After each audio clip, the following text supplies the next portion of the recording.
Assalamualaikum warahmatullahi wabarakatuh. Kembali lagi dalam sesi podcast kita. Pada kali ini bersama tetamu jemputan kita, iaitu antara artis yang tersohor lah juga di Malaysia, iaitu Encik Adeline. Ya, saya Encik Adeline. Jadi sebelum kita memulakan sesi podcast kita dengan lebih panjang dan terperinci lagi tentang isu-isu yang Encik Adeline akan bincangkan, marilah kita sama-sama membacakan doa dan salawat ke atas junjungan Nabi Muhammad sallallahu alaihi wasallam, insya-Allah. A'udzubillahi minasyaitonir rajim. Bismillahirrahmanirrahim. Al-Fatihah. Auzubillahi. Bismillahirrahmanirrahim. Alhamdulillahirabbil alamin. Arrahmanirrahim. Maliki yaumiddin. Iyyaka na'budu wa iyyaka nasta'in. Ihdinas siratal mustaqim. Siratal ladzina an'amta 'alaihim ghairil maghdubi 'alaihim waladdallin. Tanpa melengahkan masa, mari kita bersalawat kepada junjungan besar Nabi Muhammad sallallahu alaihi wasallam sebanyak 27 kali, Insya-Allah. Bismillahirrahmanirrahim. Allahumma Salli ala sayyidina Muhammad wa ala ali sayyidina Muhammad. Allahumma salli ala sayyidina Muhammad wa ala ali sayyidina Muhammad. Allahumma salli ala sayyidina Muhammad wa ala ali sayyidina Muhammad. Allahumma salli ala sayyidina Muhammad wa ala ali sayyidina Muhammad. Allahumma salli ala sayyidina Muhammad wa ala ali sayyidina Muhammad. Allahumma salli ala sayyidina Muhammad wa ala ali sayyidina Muhammad. Allahumma salli ala sayyidina Muhammad wa ala ali sayyidina Muhammad. Allahumma salli ala sayyidina Muhammad wa ala ali sayyidina Muhammad. Allahumma salli ala sayyidina Muhammad wa ala ali sayyidina Muhammad. Allahumma salli ala sayyidina Muhammad wa ala ali sayyidina Muhammad. Allahumma salli ala sayyidina Muhammad. A'udzubillahi minasyaitonir rajim. Bismillahirrahmanirrahim. Alhamdulillahi rabbil alamin, wassalatu wassalamu ala asyrafil anbiya'i wal mursalin wa ala alihi washabihi ajmain. Allahumma inna nas'aluka ridhaka wa jannah wa na'udzubika min sakhatika wa nar. Allahumma inna nas'aluka ridhaka wa jannah. Allahumma innaka afuwun karim tuhibbul afwa fa'fu 'anna wa 'an walidina wa 'an jami'il muslimina wal muslimat wal mu'minina wal mu'minat al-ahya'i minhum wa amwat bi rahmatika ya arhamar rahimin. Ya Allah, Kau pemudahkanlah segala urusan kami dalam melakukan video ini, supaya diberikan kelancaran serta kemudahan dalam melakukan setiap perkara yang kami buat malam ini. Ya Allah, Kau pemudahkan segala urusan kami serta pemudahkan segala urusan saudara kami agar mendapat keberkatan Allah Subhanahu Wa Taala di akhirat maupun di dunia. Amin. Rabbana la tuzigh qulubana ba'da idh hadaytana wa hab lana min ladunka rahmah innaka antal wahhab.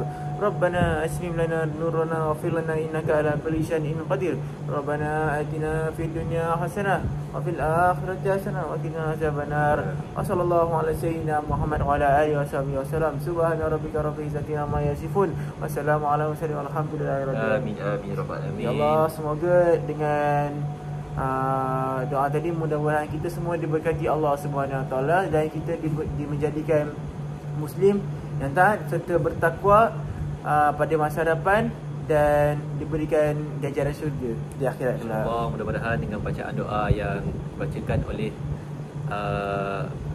panel jemputan kita pada malam ini, semoga podcast kita pada sesi kali ini diberkati oleh Allah Subhanahu Wa Taala dan dilancarkan segala urusan dalam menjayakan podcast kita pada kali ini, insya-Allah, mudah-mudahan dengan izin Allah. Jadi sebelum kita mulakan sesi podcast kita pada malam ini, tadi tajuk podcast kita pada malam ini dirahsiakan.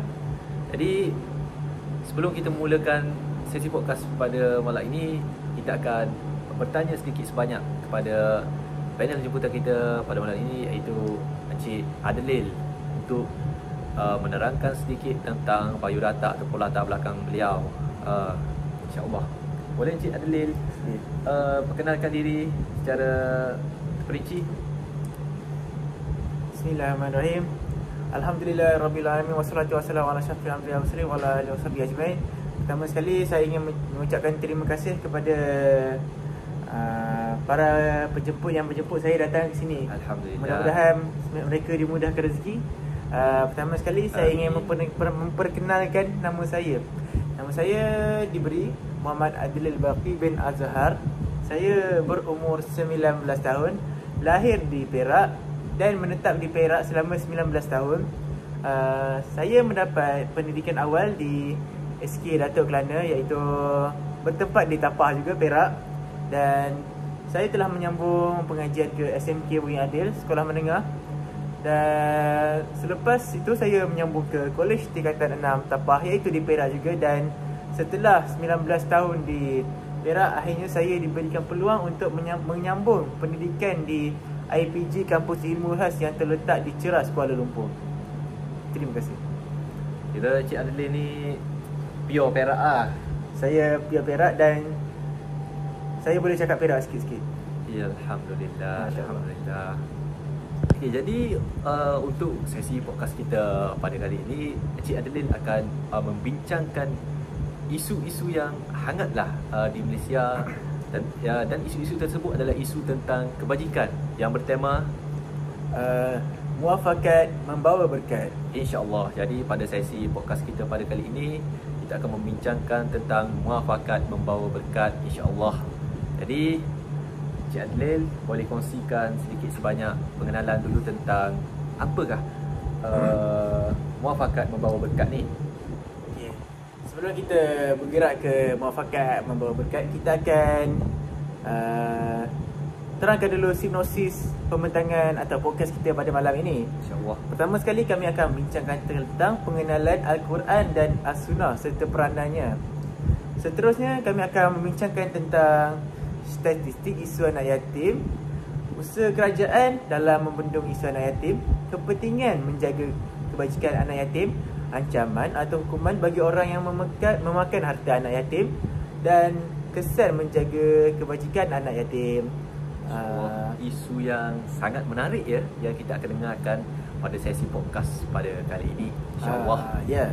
Saya juga akan membentangkan tentang ayat Al-Quran dan hadis tentang kebajikan anak yatim, serta banyak lagi lah yang saya akan bincangkan bersama Encik Aziz.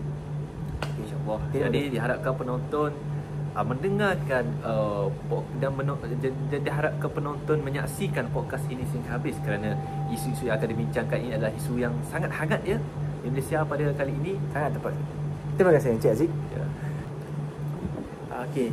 Yang pertama-tama sekali saya ingin merakamkan setinggi-tinggi perhargaan dan terima kasih kepada semua pihak yang telah banyak membantu saya dalam menyiapkan tugasan ini, terutama sekali kawan-kawan saya, mak bapak saya, serta orang-orang sekeliling saya yang sentiasa memberi dukungan kepada saya dalam menyiapkan tugasan ini. Ucapan terima kasih khusus ditujukan kepada pensyarah, iaitu Dr. Zahiyah binti Harith, yang sentiasa memberi bimbingan, tunjuk ajar serta nasihat berguna sepanjang proses penyelidikan dijalankan. Tidak lupa juga sokongan daripada pensyarah-pensyarah lain serta individu-individu yang sentiasa menolong saya dalam menyiapkan tugas saya ini. Dan segala jasa dan sumbangan amat saya hargai dan dikenang selama-lamanya, InsyaAllah. Jadi isu yang kita akan bincangkan pada kali ini, sebaiknya mukadimah kita pada kali ini adalah, saya ingin bertanyakan kepada Encik Adlin, boleh tak Encik Adlin terangkan tentang peranan Al-Quran dan Al-Sunnah dalam tema kebajikan ni lah? Pertama sekali kita flashback dahulu kisah macam mana Al-Quran ini diturunkan. Ya, boleh. Okey. Seperti yang kita tahu, Al-Quran ini diturunkan daripada Allah kepada malaikat Jibril. Dan malaikat Jibril menurunkan kepada Nabi Muhammad sallallahu alaihi wasallam, dan Nabi Muhammad sallallahu alaihi wasallam telah menyebarkanlah ajaran Al-Quran ini kepada umat Islam yang kita telah tahu telah tersebarlah di seluruh dunia. Secara istilah, Al-Quran diartikan sebagai kalam Allah Subhanahu Wa Taala yang diturunkan kepada Nabi Muhammad sallallahu alaihi wasallam sebagai mukjizat dan disampaikan dengan jalan mutawir dari Allah Subhanahu Wa Taala sendiri dengan perantara malaikat Jibril, dan membaca Al-Quran dinilai ibadat kepada Allah Subhanahu Wa Taala. Al-Quran adalah murni wahyu dari Allah Subhanahu Wa Taala, bukan dari hawa nafsu perkataan Nabi Muhammad sallallahu alaihi wasallam. Al-Quran memuat aturan kehidupan manusia di dunia. Menurut para ahli, Al-Quran merupakan petunjuk bagi orang-orang yang beriman dan bertakwa. Di dalam Al-Quran terdapat rahmat yang besar dan pelajaran bagi orang-orang yang beriman. Al-Quran juga merupakan petunjuk yang dapat mengeluarkan manusia dari kegelapan menuju jalan yang terang. Alhamdulillah. perkongsian tentang Al-Quran yang sangat padat dan sangat berguna dan bermanfaat kepada saya sendiri dan kepada seluruh penonton yang menyaksikan podcast kita pada sesi kali ini.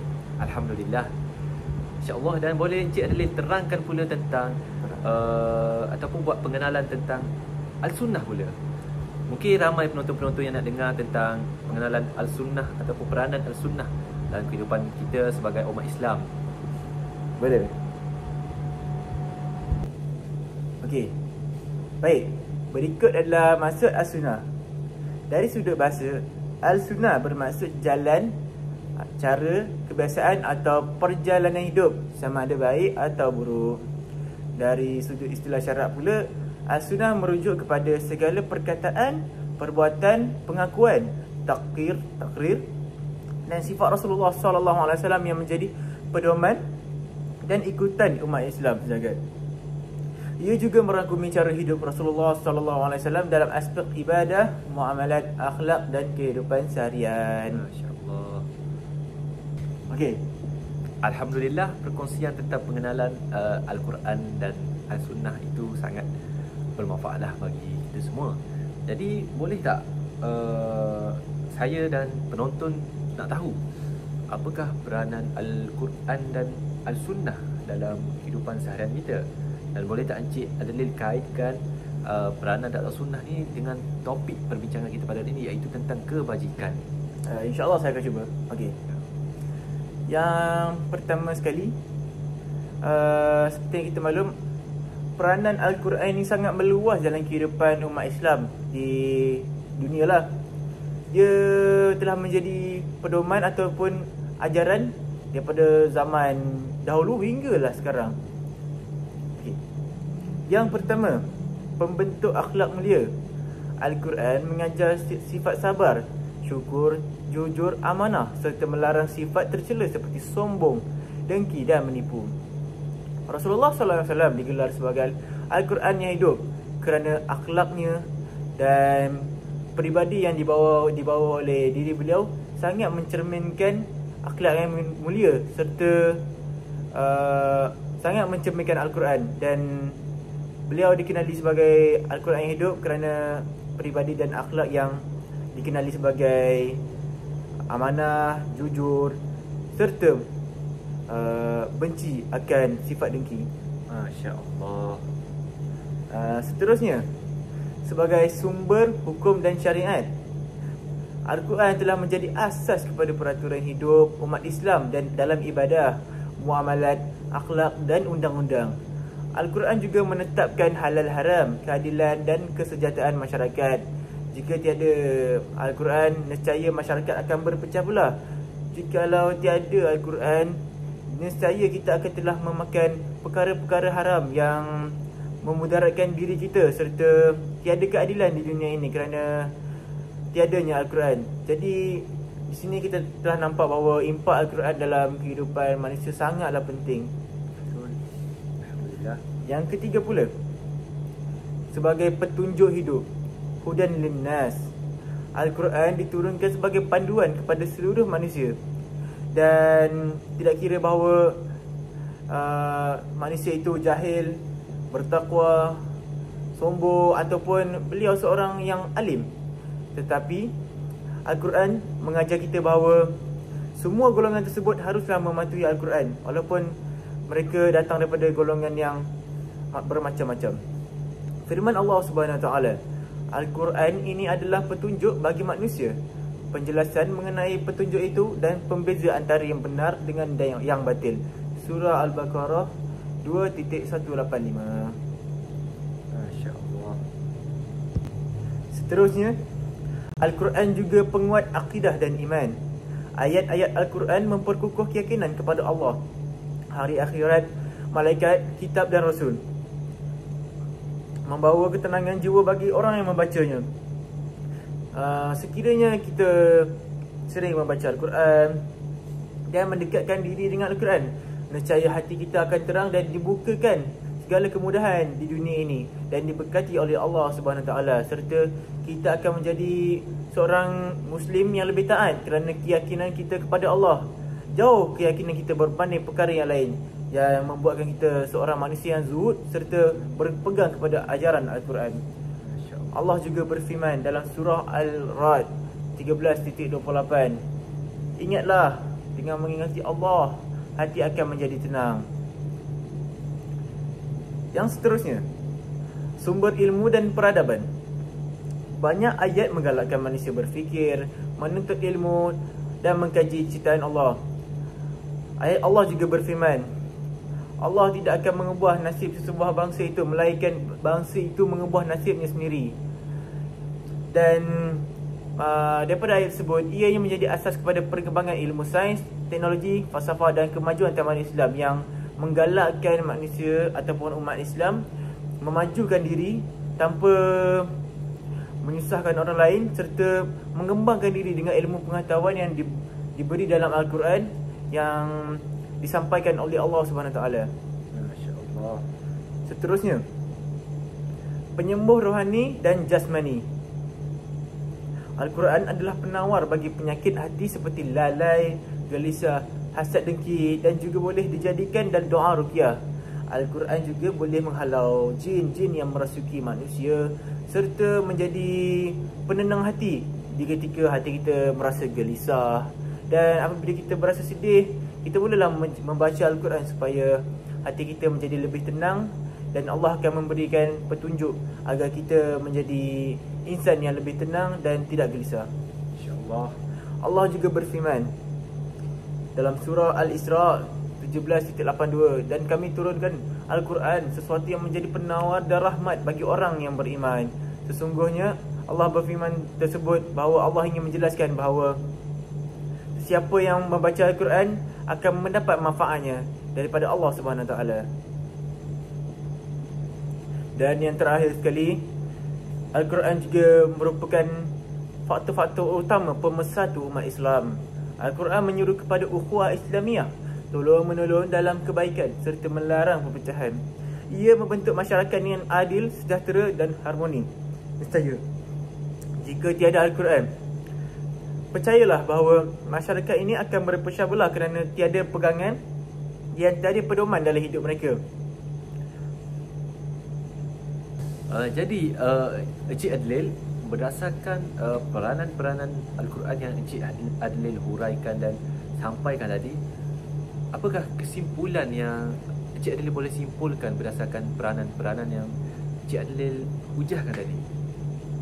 Pada pendapat saya, Al-Quran bukan sekadar kitab bacaan, tetapi manual kehidupan yang lengkap merangkumi akidah, syariat, akhlak, ilmu dan pembangunan masyarakat. Jika umat Islam berpegang teguh dengannya, maka mereka akan selamat di dunia dan di akhirat, insya-Allah. Alhamdulillah. Alhamdulillah.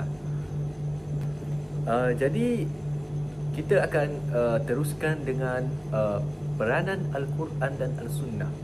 Jadi boleh tak saya dan para penonton nak tahu apakah peranan Al-Sunnah dalam kehidupan kita sebagai umat Islam? Yang pertama, peranan As-Sunnah dalam kehidupan umat Islam adalah penjelas dan penerang Al-Quran. Banyak ayat Al-Quran yang bersifat umum atau ringkas lalu diperincikan oleh Sunnah. Contohnya, perintah menunaikan zakat ada di dalam Al-Quran, tetapi kadar nisab dan haulnya diterangkan dalam hadis. Yang kedua, sumber hukum kedua selepas Al-Quran. Al-Sunnah berfungsi sebagai rujukan utama selepas Al-Quran dalam menerapkan hukum hakam syariat. Contohnya, Al-Quran memerintahkan solat, tetapi cara pelaksanaannya dijelaskan oleh sunnah Rasulullah SAW.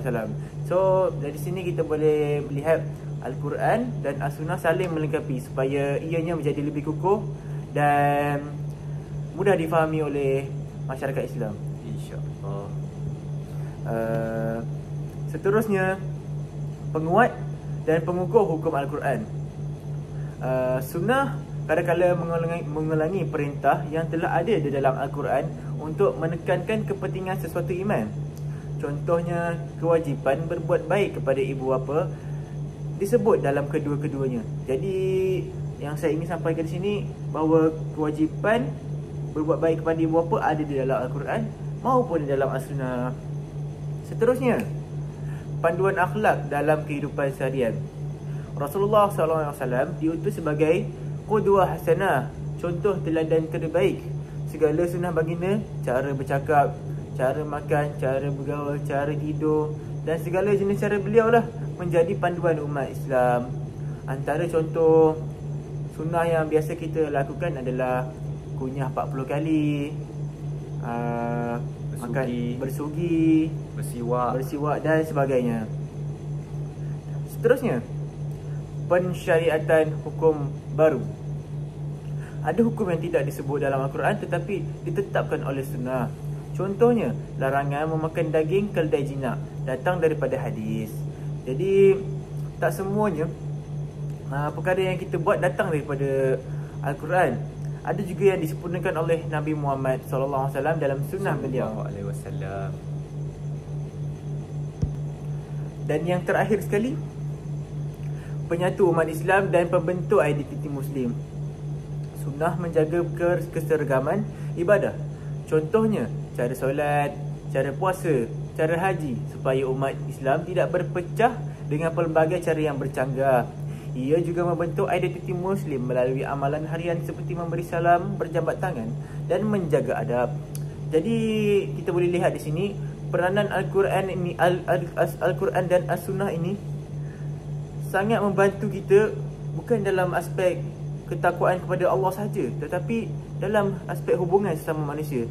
Jadi kita sebagai manusia yang berpegang teguh kepada Al-Quran dan As-Sunnah haruslah menyeimbangkan hubungan kita dengan Allah dan manusia supaya kita menjadi Muslim yang diberkati di dunia maupun di akhirat, insya-Allah.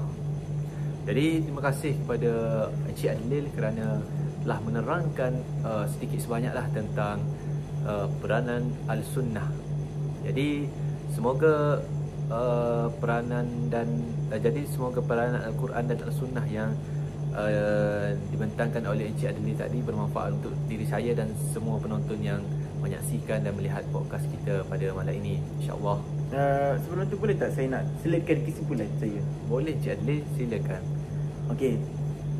Saya ingin menerangkan bahawa As-Sunnah sangat pentinglah dalam kehidupan manusia kerana ianya bukannya sekadar penjelas hukum, betul, malahan panduan menyeluruh untuk membentuk peribadi Muslim, melengkapkan syariat Islam serta menjamin kehidupan yang lebih baik pada masa hadapan, insya-Allah. Jadi oleh itu kita sebagai umat Islam haruslah berpegang teguh kepada Al-Quran dan Al-Sunnah supaya kehidupan kita sentiasa berlandaskan Al-Quran dan Al-Sunnah, dan kehidupan kita insya-Allah akan diberkati oleh Allah Subhanahu Wa Taala, insya-Allah. Jadi seperti mana kita semua sedia maklum, tajuk podcast kita pada sesi kali ini ialah muafakat membawa berkat. Betul kan Cik Adlil? Betul, yang bertemakan kebajikan. Jadi boleh tak Cik Adlil buatkan ataupun terangkan sedikit pengenalan lah tentang tema iaitu kebajikan yang bertajuk muafakat membawa berkat. Jadi mesti penonton-penonton semua nak dengar kan pengenalan tentang muafakat membawa berkat sebelum isu-isu yang lebih hangat dibentangkan, insya-Allah. Insya-Allah saya akan cuba ya. Yang pertama sekali kita akan fahamkan balik apa itu muafakat membawa berkat. Seperti yang kita maklum, muafakat ni merujuk kepada hubungan kita sesama manusia yang membuatkan kita saling bekerjasama dan melengkapi antara satu sama lain. Betul. Tanpa muafakat nescaya kita akan berpecah belah kerana tiada bersatu padu dalam kalangan masyarakat dan hubungan sesama manusia itu akan menjadi semakin renggang lah. Jadi amat penting yang kita menekankan di sini sebelum kita bergerak kepada isu utama kita. Muafakat membawa berkat sangat penting dalam menjamin kehidupan masyarakat yang lebih efisien dan lebih baik di masa hadapan, supaya kita dapat membentuk masyarakat progresif serta masyarakat yang lebih maju pada masa hadapan dan secara tidak langsung menjadi insan yang bertakwa dan diberkati oleh Allah Subhanahu Wa Taala, insya-Allah. Jadi Encik Adlil dalam sesi podcast kita pada kali ini apakah isu-isu anak yatim yang sedang berbangkit lah orang kata di negara kita pada masa kini? Sungguh-sungguh pertanyaan yang kompleks je, tetapi saya akan cuba jawab, insya-Allah. Okey. Bagi saya, isu kebajikan anak yatim di Malaysia ini semakin pudar lah dan menjadi-jadilah kerana banyak orang mengambil endah tentang perkara tersebut. Seperti yang kita maklum, Islam amat menitik beratkan konsep kebajikan dalam menghayati cara hidup yang sebenar dan sempurna berkait rapat dengan kehidupan bermasyarakat, iaitu konsep tanggungjawab sosial sesama manusia yang mana sikap mengambil berat di antara satu sama lain. Jadi sewajarnya kita mengambil beratlah tentang kebajikan orang lain kerana itu telah menjadi tanggungjawab sebagai umat Islam. Isu tentang anak yatim ini tidak asing lagi dalam kalangan masyarakat. Kanak-kanak yang menjadi yatim piatu atau kehilangan penjaga semakin meningkat di negara ini. Bak kata Presiden Pertubuhan Kebajikan Anak Yatim Malaysia, iaitu P-Yatim, Datuk Dr. Tengku Muhammad Mansur. Beliau pernah berkata, antara faktor yang menyumbang kepada perkara tersebut adalah disebabkan kematian ibu bapa dalam kemalangan jalan raya serta akibat wabak COVID-19. Menurutnya, sehingga kini dianggarkan terdapat lebih 300,000 anak yatim di seluruh negara, dengan sebahagian besarnya mendapat perlindungan di rumah jagaan dan asrama anak-anak yatim. Peningkatan ketara selepas COVID-19. Sebab itu, kita di Malaysia ini tidak berkemampuan untuk mengambil anak-anak yatim dari negara lain yang sedang bermasalah. Jadi, di sini Datuk Dr. Tengku Mahmud Mansur ini menekankan bahawa kita hanyalah menjaga kebajikan anak yatim dari negara kita lah, sebab negara kita pun dah banyak anak yatim. So tak wajarlah kalau kita nak ambil anak yatim negara luar, kerana itu akan menyusahkan lagi negara kita kerana lambakan anak yatim lah. Jadi dua faktor yang paling orang kata paling tinggi menyumbang kepada peningkatan anak yatim adalah wabak COVID-19 dan kemalangan jalan raya. Kerana kita tahu ketika wabak COVID-19, ramai ibu bapa yang mungkin meninggal akibat daripada wabak tersebut lah. Kerana wabak ini dapat meragut nyawa lah kan. Tidak dinafikan juga ramai juga ibu bapa yang telah apa orang kata membunuh diri kerana tekanan hidup yang sangat tinggi semasa kehidupan wabak COVID-19. Seperti mana yang kita tahu, wabak COVID-19 ini sangat ditempuhi dengan cabaran lah, kerana kehidupan yang tidak mudah. Tambah-tambahan lagi anak-anak yang ingin bersekolah, tiada peranti gadget. Kesemua itu telah menjadi faktor-faktor mengapa ibu bapa telah membunuh diri mereka kerana stres dan tekanan hidup. Akibat kadar pengangguran kan tinggi, akibat peluang kerja tak ada, tiada sumber pendapatan, dan perkara-perkara tersebutlah yang menyumbang.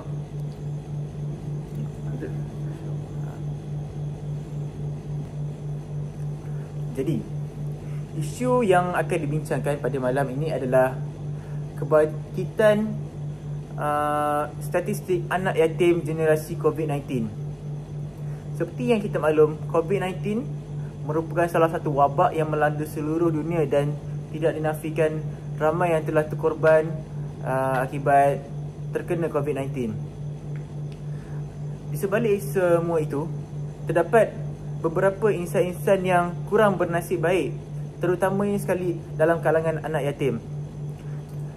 Seperti yang kita maklum, anak-anak yatim sangat memerlukan khidmat ibu bapa mereka, terutamanya sekali dalam golongan pelajar. Jadi, antara isu yang akan dibincang adalah isu statistik pelajar yang telah menjadi yatim atau yatim piatu semenjak COVID-19 berlangsung. Statistik pelajar yang telah menjadi yatim atau yatim piatu semakin meningkat sejak penularan wabak ini berlaku. Sebanyak 4,696 murid sekolah dilaporkan oleh Kementerian Pendidikan Malaysia telah kehilangan ibu bapa atau salah seorang darinya atau penjaga sehingga akhir September 2021. Statistik ini menunjukkan satu angka kehilangan yang besar dalam tempoh pandemik melanda.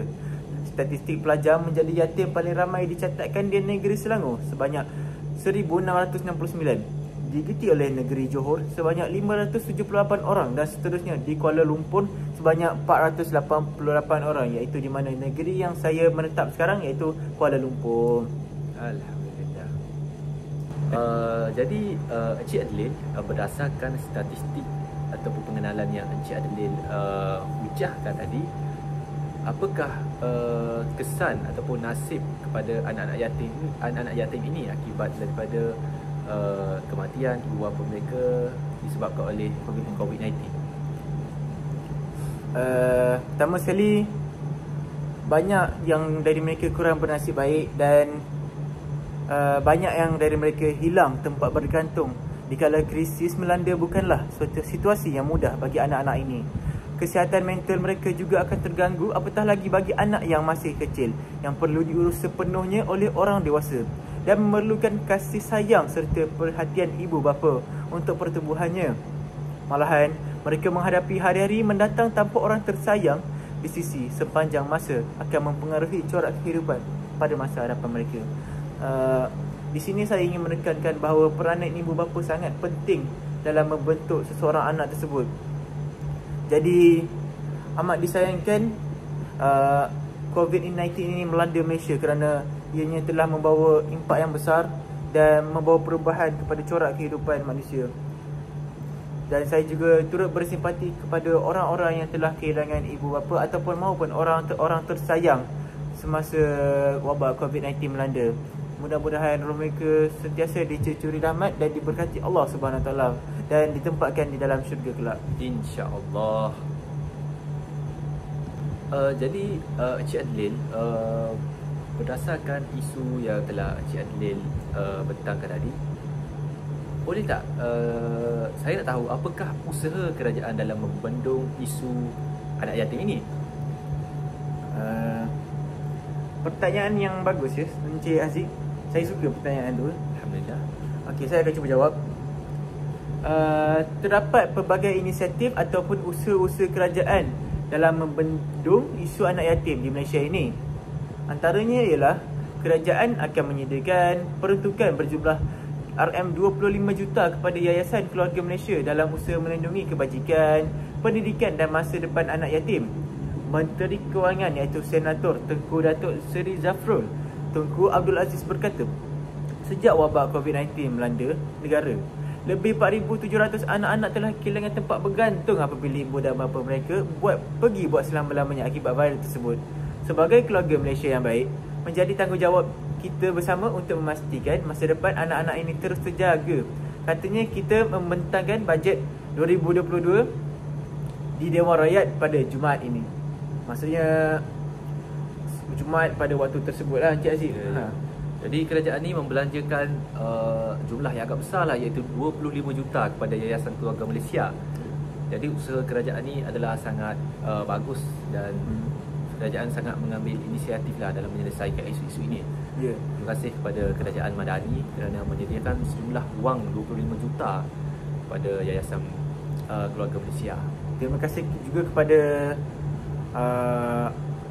orang-orang yang telah menderma serta orang-orang yang terlibatlah dalam membantu anak-anak yatim ini supaya lebih hidup dalam keselesaan pada masa hadapan. Mudah-mudahan mereka yang membantu serta kerajaan yang membantu diberikan kemudahan oleh Allah Subhanahu Wa Taala serta Jadi antara usaha yang diambil oleh kerajaan tadilah, jadi ada satu usaha yang agak baguslah.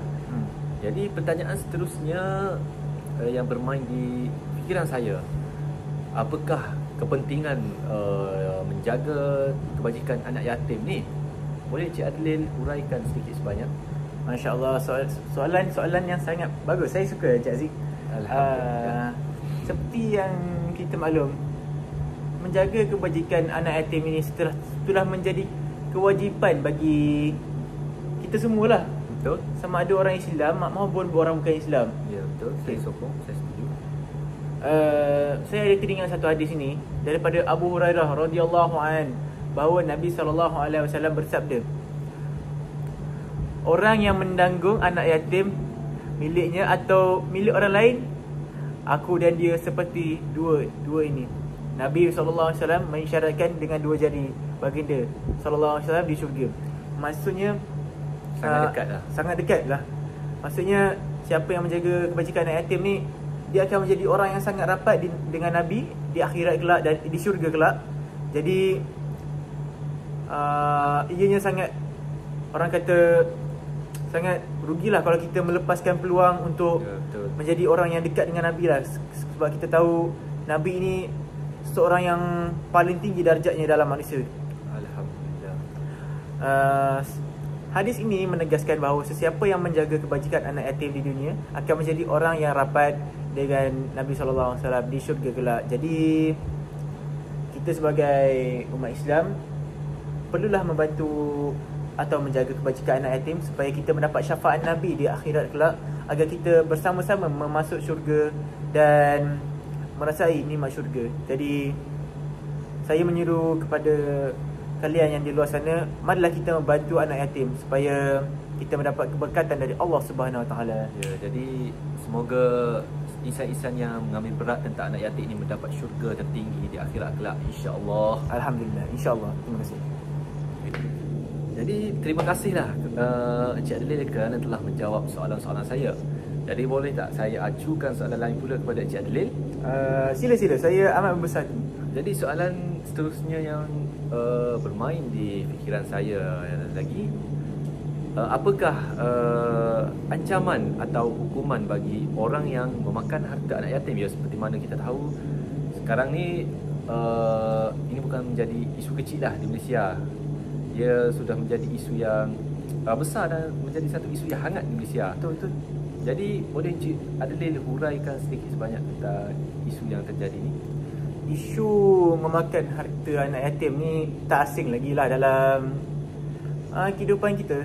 Sebab sebagaimana yang kita tahu, ada kalanya harta-harta warisan anak yatim ini kadang-kala dimakan oleh sanak saudara sendiri. Seperti misalnya seseorang adik-beradik itu, seorang adik-beradiknya meninggal dan meninggalkan seorang anak, lalu pakciknya menjaga anak adiknya tersebut, bapa saudaranya dijaga. Okey.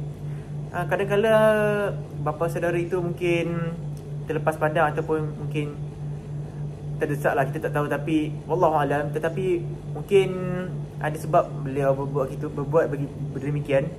Tetapi tidak eloklah jika seseorang itu memakan harta anak yatim. Saya tidak menyuruh kepada sesiapa-siapa, tetapi kebanyakan isu ini datang daripada keluarga terdekat sendirilah, di mana orang terdekat memakan harta anak yatim. Jadi saya sendiri tak dapat nak komen banyak pasal ni. Okey, kita teruskan kepada ancaman lah. Okey, terdapat beberapa ancaman daripada Allah Subhanahu Wa Taala berkaitan orang yang memakan atau tidak menggunakan atau menguruskan harta anak yatim dengan amanah. Antaranya, Allah Subhanahu Wa Taala memerintahkan kita agar berjaga-jaga dengan harta anak yatim, melainkan bagi tujuan yang baik. Firman Allah Subhanahu Wa Taala, dan janganlah kamu menghampiri harta anak yatim melainkan dengan cara yang baik untuk mengawal atau mengembangkannya. Surah Al-Isra ayat 34. Dari sini Allah ingin menegaskan memakan, menggunakan atau mencampurkan harta anak yatim dengan harta sendiri secara salah adalah berdosa besar. Ianya merupakan antara dosa yang paling dibenci Allah Subhanahu Wa Taala dan akan dikenakan balasan yang setimpal di akhirat kelak. Jadi Allah Subhanahu Wa Taala di sini sangat menegaskan bahawa dosa memakan harta anak yatim ini adalah dosa yang sangat berat lah. Jadi sangat tidak wajar kalau seorang itu memakan harta anak yatim kerana ianya dosa yang paling dibenci Allah Subhanahu Wa Taala dan akan dikenakan balasan lah.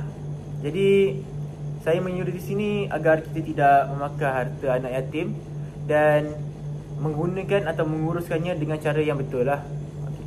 InsyaAllah. Jadi soalan yang bermain di fikiran saya telah terjawab dengan jelas dan padat sekali oleh Encik Adlil. Jadi soalan seterusnya yang saya ingin acukan kepada Encik Adlil ialah kepentingan menjaga kebajikan sesama manusia. Apakah kepentingan Encik Adlin? Seperti yang kita maklum, kepentingan menjaga kebajikan sesama manusia ini tidak hanya datang daripada agama Islam. Malahan agama selain Islam juga mengamalkan kebajikan sesama manusia. Betul. Allah Subhanahu Wa Taala berfirman, dan sesiapa yang menjaga kehidupan manusia, maka seolah-olah dia telah menjaga kehidupan manusia semuanya. Surah Al-Ma'idah ayat ke-32. Tuntutan menunaikan tanggungjawab sesama umat Islam atau melaksanakan hak mereka merupakan salah satu daripada cabang iman. Sesiapa yang melaksanakan tuntutan ini akan mendapat ganjaran pahala serta dikasihi Allah Subhanahu Wa Taala dan Rasul. Jadi saya ingin menegaskan di sini bahawa tanggungjawab sesama umat Islam ini sangat penting supaya kebajikan sesama manusia akan sentiasa terjaga. Dan seperti yang kita maklum, Allah Subhanahu Wa Taala menyuruh kita untuk menjaga hubungan sesama manusia. Jadi kita sewajar-wajarnya menjaga kebajikan manusia agar hubungan sesama manusia kita semakin erat dan mengukuhkan silaturahim dalam sesama manusia.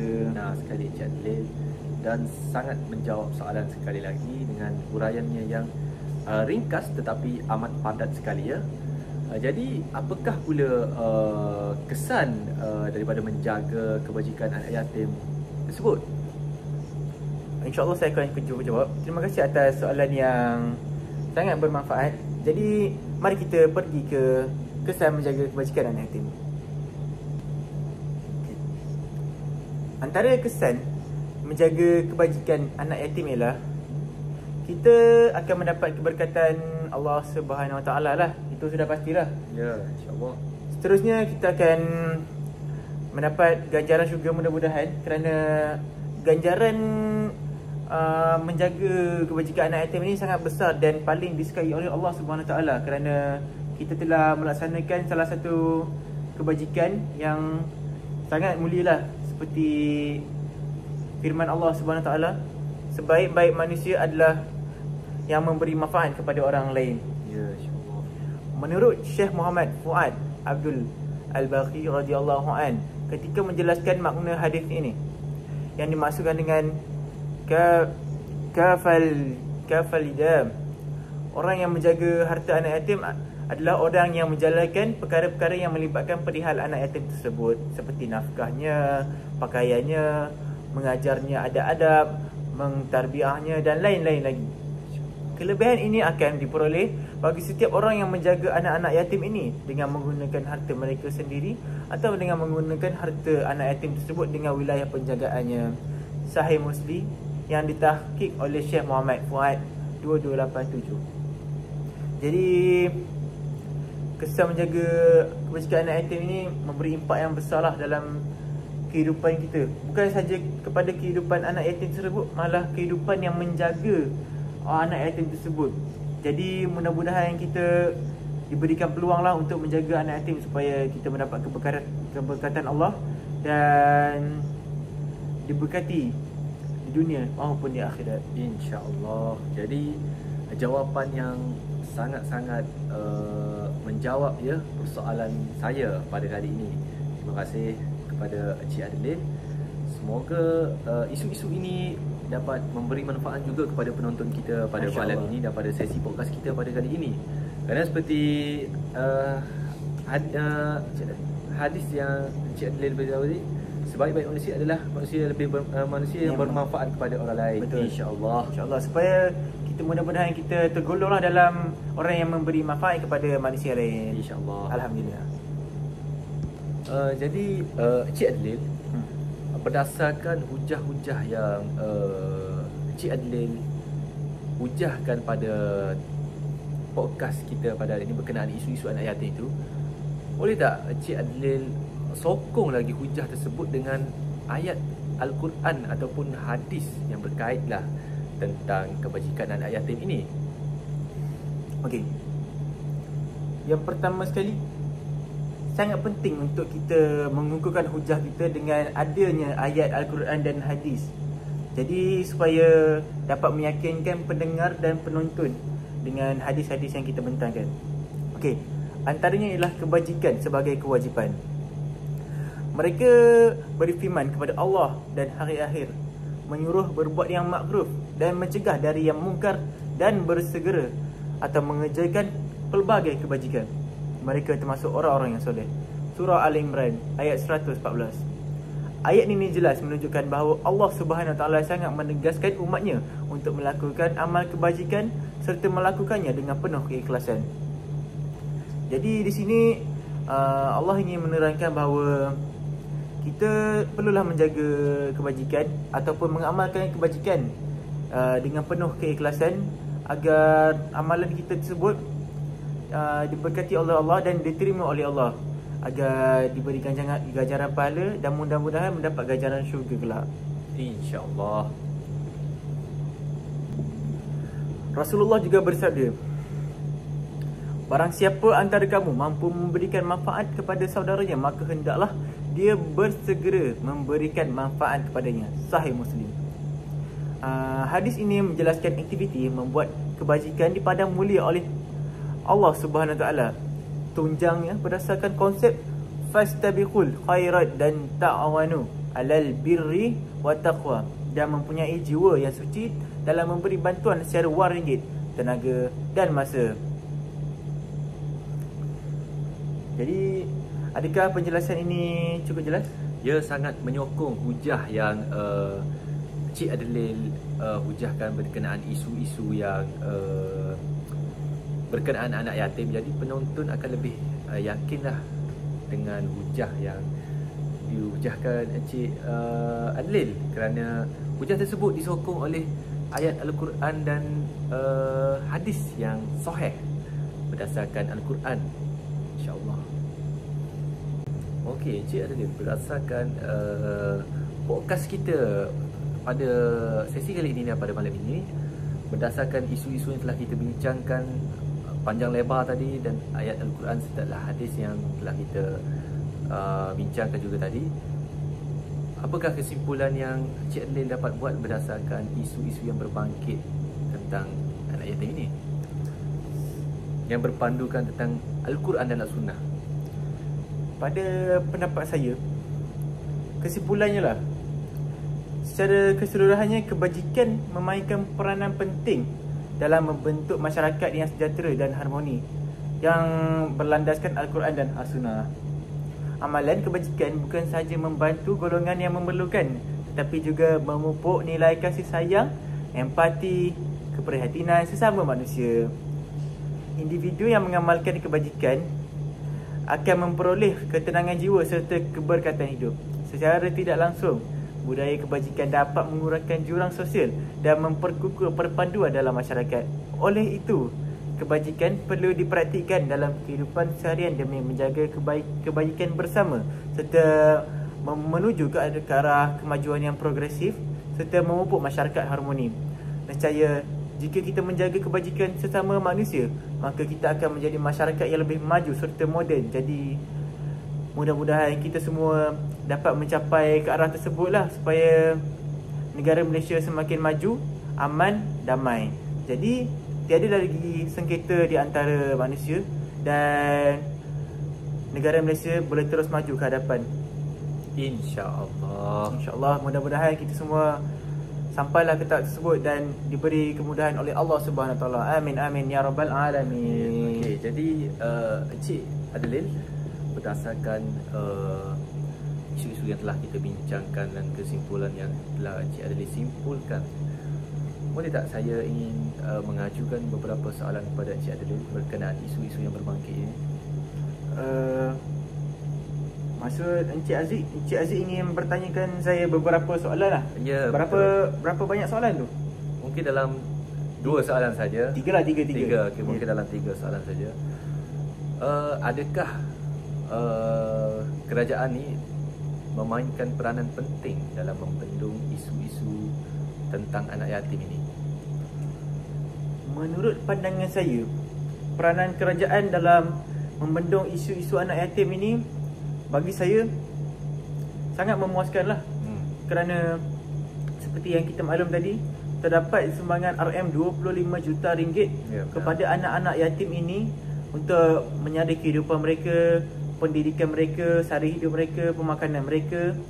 Dan secara tidak langsung itu telah menunjukkan bahawa kerajaan Malaysia Madani ini sangat menitik beratkan isu anak yatim ini dalam kehidupan seharian kita, kerana isu ini bukanlah sesuatu perkara yang biasa dan dia perlu dianggap remeh, kerana seperti yang kita maklum, anak-anak yatim ini mempunyai masa depan yang cerah. Jika tiada mereka, siapa lagi ingin menjadi penerus bangsa negara Malaysia ini? So sangat pentinglah untuk kerajaan mengambil berat tentang anak yatim ini. Tidak hanya itu juga, kerajaan juga telah menyediakan rumah-rumah anak yatim kepada anak-anak yatim yang kurang bernasib baik ini. Seperti contoh rumah kebajikan, rumah keluarga yang menempatkan sejumlah anak yatim ini. Kerana jika tiada rumah anak yatim ini, mereka tiada tempat tinggal. Lagi-lagi pula kepada anak yatim yang hanya hidup sebatang kara, tiada pakcik, tiada makcik, tiada keluarga lah. Kerana sewajarnya kita memberikan peluang untuk mereka hidup, kerana mereka juga manusia dan berhak hidup secara adil, seperti kita juga. Berhak hidup seperti kita. Okey, jadi Cik Adlin, terima kasih atas jawapan yang diberikan tadi. Jadi apakah pula kesan jika lampakan anak yatim ini bertambah semakin hari semakin bertambah? Apakah kesan kepada negara serta sosioekonomi masyarakat di negara kita? Pada pendapat saya, sekiranya anak yatim ini menjadi lambakan, bertambah hari ke hari, mungkin adakah maksud saya ia akan membebankan kerajaan untuk menanggung mereka ataupun macam mana? Sekiranya lambakan anak yatim ini menjadi bertambah dan bertambah, tidak dinafikan juga ianya akan, bukanlah saya nak kata membebankan, tapi kerajaan akan menyukarkan, kerja kerajaan akan menjadi lebih sukar kerana perlu menanggung anak-anak yatim ini. Kerana seperti yang kita maklum, anak-anak yatim ini merupakan datang daripada anak kecil yang tidak lagi boleh bekerja. Ya, betul. Jadi mereka tidak boleh menyara diri mereka sendiri. Mereka tidak boleh menyara diri mereka dan kerajaan terpaksa menyara mereka. Dengan ini, kerajaan terpaksa menyediakan rumah, tempat tinggal, makanan, pengangkutan serta kewangan untuk sara hidup dalam pembelajaran pendidikan mereka. Jadi tidak dinafikan bahawa jika anak yatim semakin bertambah dari hari ke hari, maka tidak dinafikan kerajaan akan semakin sukar untuk membendung mereka. Tetapi mudah-mudahan dengan rahmat Allah, kita akan diberi kemudahan kerana segalanya datang daripada Allah. Jadi kita berdoalah kepada Allah agar masalah ini dapat diselesaikan dengan sebaik mungkin. Jadi saya juga ingin menerangkan tentang isu-isu yang menjadi punca kenaikan anak yatim ini. Seperti yang kita bincang tadi, COVID-19, kemalangan jalan raya. Tetapi ada lagi bunuh diri. Tetapi ada lagi satu punca kenaikan anak yatim ini adalah akibat hubungan di luar nikah, pembuangan bayi lah. Kebanyakan kes pembuangan bayi ini datang daripada golongan muda yang tidak dapat menahan nafsu mereka lah. Apabila mengandung dan melahirkan anak, mereka membuang bayi tersebut, dan secara tidak langsung bayi tersebut telah menjadi anak yatim piatu lah. Kerana yalah, dia dah dibuang. Jadi sangat kesianlah terhadap bayi tersebut. Jadi saya ingin menyuruh kepada kalangan-kalangan yang melihat video ini supaya tidak berbuat demikianlah, kerana amat kesianlah terhadap bayi yang dilahirkan tanpa dosa, dilakukan sedemikian, dibuang begitu saja, tanpa rasa bersalah ya. Betul. Jadi terima kasih kerana ada lagi satu soalan. Ya, terima kasih kerana menjawab soalan saya. Jadi selain daripada peranan kerajaan, apakah peranan kita sebagai masyarakat dalam membantu golongan anak yatim dan menyelesaikan isu-isu tentang masalah anak yatim? Maksudnya Encik Aziz ingin menanyakan bahawa apakah peranan kita semualah masyarakat untuk memendung isu anak yatim? Peranan kita sebagai rakyat Malaysia. Rakyat Malaysia. sejujurnya saya berpendapat bahawa kita ni rakyat Malaysia merupakan, maafkan saya, salah satu masyarakat yang sangat prihatin. Maafkan saya, sangat prihatin kepada kebajikan anak yatim. Contohnya ramai-ramai sukarelawan, pihak-pihak NGO yang telah membantu banyak dalam menyelesaikan isu anak yatim. Tidak nafikan juga ada juga IPT ataupun institut-institut yang telah mengadakan aktiviti sukarelawan seperti membersihkan rumah anak yatim, memberi ceramah kepada rumah anak yatim serta melawat rumah anak yatim. Contohnya IPGM sendiri, tidak nafikan juga bahawa IPGM telah mengadakan suatu lawatan ke rumah anak yatim di mana ingin menjaga hubunganlah sesama anak yatim.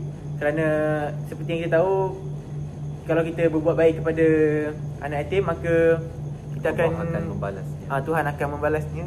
Dan ya, banyak lagi institusi lain. Jadi selain itu, ada juga tabung-tabung masjid, tabung-tabung di luar sana yang menyediakan kemudahan tabung yang mendermakan langsung kepada rumah-rumah anak yatim, yang secara tidak langsung menunjukkan bahawa rakyat Malaysia atau masyarakat Malaysia ini sangat mengambil kisah tentang kehidupan anak yatim, kerana mereka tahu bahawa sangat mencabar menjadi anak yatim di Malaysia ini. Kerana yalah, setiap anak kecil perlu bimbingan ibu bapa lah untuk mendorong ke arah kehidupan yang baik lah. Jadi kita sememangnya masyarakat yang prihatin kerana telah memahami perkara tersebut dengan lebih baik. Alhamdulillah, perkongsian dan cara menjawab soalan yang sangat